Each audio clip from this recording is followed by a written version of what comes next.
देश की राजधानी दिल्ली वैसे तो गैंगस्टर और गैंग वॉर को पिछले कई सालों से झेल रही है।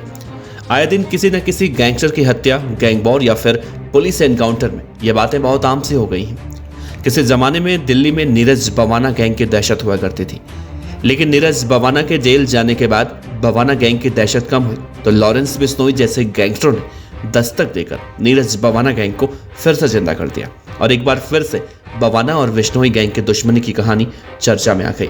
ये बातें हम इसलिए कर रहे हैं क्योंकि उत्तर भारत में मौजूदा वक्त में दो सिंडिकेट काम कर रहे हैं। एक है लॉरेंस बिश्नोई और दूसरा नीरज बवाना। लॉरेंस बिश्नोई के सिंडिकेट में जितेंद्र गोगी गैंग, काला जठेड़ी गैंग, काला Rana gang, Prince Tewatia gang और पंजाब के कई गैंग शामिल हैं। जबकि नीरज बवाना के सिंडिकेट में Bambiha gang, Bhuppi Rana gang, Tillu Tajpuriya gang, Kaushal Chaudhary Gurgaon gang जैसे कई खतरनाक गैंग शामिल हैं। आए दिन ये दोनों सिंडिकेट एक दूसरे को जान से मारने के लिए गैंग वॉर करते हैं और इनके कई शूटर उस गैंग वॉर में मारे भी जाते हैं। जैसे बम्बिहा बिश्नोई गैंग को खत्म करना चाहती है, काला जठेड़ी गैंग नीरज बवाना गैंग को खत्म करना चाहती है और कौशल भी लॉरेंस के गुड़गांव के नेटवर्क को ध्वस्त करना चाहता है।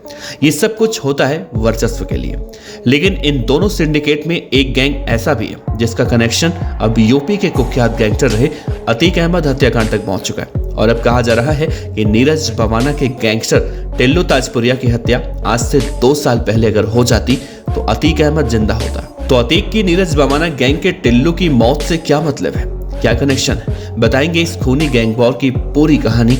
नमस्कार, आप देख रहे हैं BDF न्यूज की क्राइम सीरीज खलनायक, जिसमें हम आपको रोजाना सुनाते हैं अपराध की दुनिया की कहानियां।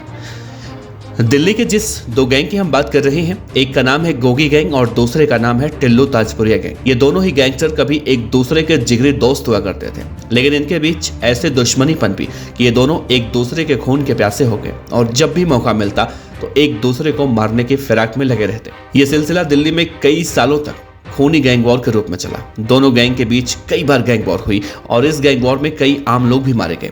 लेकिन एक दिन टिल्लू और गोगी दोनों कुख्यात बदमाश पुलिस के हत्थे चढ़े और तिहाड़ में भेज दिए गए। अब तिहाड़ में इन दोनों को अपनी मौत का डर एक दूसरे से था, तो गोगी गैंग ने 2020-21 में एक प्लान बनाया, एक शूटर हायर किया और उसे टेल्लो ताजपुरिया को मारने की सुपारी दे दी। इसके साथ में उसे 2 जिगाना पिस्टल दी। प्लान बनाया गया कि जिस दिन टेल्लो ताजपुरिया की दिल्ली के किसी भी कोर्ट में पेशी होगी तो उसे वहीं पर मार दिया जाएगा। इसके लिए गोगी गैंग ने 2 जिगाना पिस्टल उस शूटर को पहले ही दे रखे थे। उस शूटर के लिए ये मौका सुनहरा था, तो उसने आसानी से काम ले लिया और जुट गया टेल्लू का गेम बचाने के लिए। दरअसल ये वही शूटर था जिसने अतीक अहमद की हत्या उसी जिगाना से 2 साल बाद की, यानी कि सनी सिंह।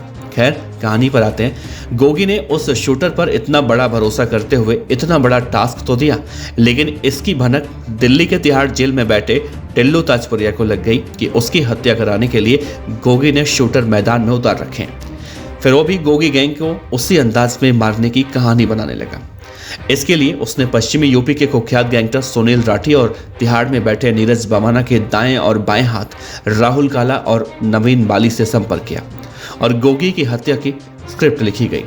तारीख और जगह मुकर्रर हुआ कि हरियाणा की कोर्ट में जब जितेंद्र गोगी की पेशी होगी तो उसे वहीं पर मार दिया जाएगा। लेकिन टेल्लू ताजपुरिया का ये प्लान फेल हो गया और फिर दूसरा प्लान बना 24 सितंबर 2024 का।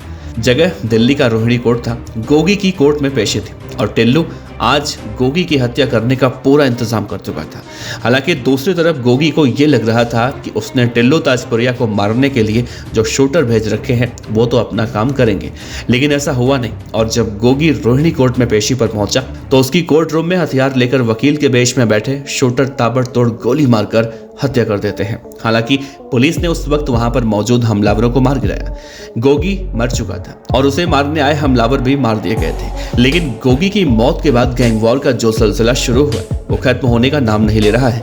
खैर, आते हैं उस शूटर पर जिसने इसी गोगी गैंग से टिल्लू को मारने की सुपारी ली थी। गोगी की मौत के बाद वो अंडरग्राउंड हो गया और उसे जो जिगाना टिल्लू को मारने के लिए मिली थी, गोगी की मौत के 2 साल बाद उसने अतीक और उसके भाई को मारने के लिए उसका इस्तेमाल किया, क्योंकि उसे हर हाल में किसी बड़े गैंगस्टर को मारकर एक बड़ा डॉन बनना था। तो इसीलिए कहा जा रहा है कि 2 साल पहले अगर वो शूटर टिल्लू ताजपुरिया की हत्या करने में कामयाब हो जाता तो अतीक अहमद की जान बच जाती।